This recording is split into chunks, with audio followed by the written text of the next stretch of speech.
शहबाज साहब, महंगाई की बात हो रही है तो एक बड़ा सादा सा सवाल मैं करना चाहती हूँ। हुकूमत दावा करती है कि महंगाई जो है वो सिंगल डिजिट में आ गई है। अच्छा, आम आदमी से अगर बात की जाए तो आम आदमी का कहना है कि चीज़ों की कीमतें तो वहीं की वहीं खड़ी हैं, हाँ कुछ ज़्यादा ज़रूर हुई हैं। तो ज़रा ये बताइएगा, ये महंगाई सिंगल डिजिट में आई है, इसका क्या फ़ायदा है और क्या तरीक़ाकार है? आम आदमी को रिलीफ क्यों नहीं मिल रहा जिस तरह वो उम्मीद कर रहा है?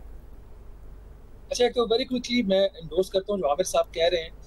जो सर्वेस जहाँ-जहाँ 2 तरह के नंबर्स ये जो होते हैं, जब जीडीपी ग्रोथ का नंबर प्रोड्यूस होता है, तो उसमें जहाँ तो आप मेजर कर सकते हैं, जैसे बिजली कितनी कंज्यूम हुई और बहुत सारी चीज़ें, वहाँ पे इनके पास ज़्यादा घपला करने की गुंजाइश नहीं होती। और जहाँ सर्वे बेस्ड होता है, जैसे लाइव स्टॉक में इस साल 25 साल तारीख की सबसे हाईएस्ट ग्रोथ दिखाई हुई है, वहाँ पे मेजर नहीं कर सकते, वहाँ पे ये गड़बड़ करते हैं। तो आमिर साहब की बात इस हद तक ठीक है। अब जो आपका महँगाई वाला सवाल है, अ, ऐसा नहीं है कि महँगाई में कुछ कमी नहीं हुई। एक तो महँगाई का हमारा जो कॉन्सेप्ट है ना, जब हम रिपोर्ट करते हैं इन्फ्लेशन नंबर का, वो लोगों का भी थोड़ा-सा, जर्नलिस्ट को भी, हम सबको उसमें कन्फ्यूजन होती है। जब हम ये कहते हैं कि महँगाई जो है उसकी शरह जो है 0.3% है, या इस दफ़ा 3.5% आई, तो इसका मतलब ये है कि जो चीज़ पिछले साल मई में एक ₹100 की थी, वो अब ₹103 की हो गई है, तो वो चीज़ की कीमत बढ़ी है, कम नहीं हुई। हाँ, पहले वो 20-25% से उसकी रफ्तार से कीमत बढ़ रही थी, अब उसकी कीमत जो बढ़ी है वो 3% से बढ़ी है। हाँ, बिल्कुल। इसके अलावा कुछ ऐसी ज़रूर हैं, जहाँ पे उनकी कीमतें वाक़ई कम हुई हैं।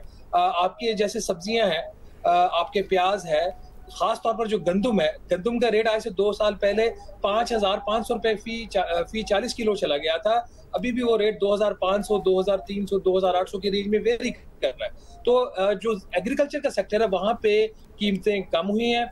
बाकी जो आपकी फिनिश्ड प्रोडक्ट्स होती हैं, जो पैकेज आपकी गुड्स होती हैं, जो प्रोसेस आपका फूड है, वहाँ पे चीज़ें जो है वो पहले से भी ज़्यादा महँगी हुई हैं। ये एक और चीज़, दूसरा इसको ये पाकिस्तान ब्यूरो स्टैट्स जो है, जो नंबर रिपोर्ट करता है हर महीने, वो एक 700 अशिया की बास्केट है।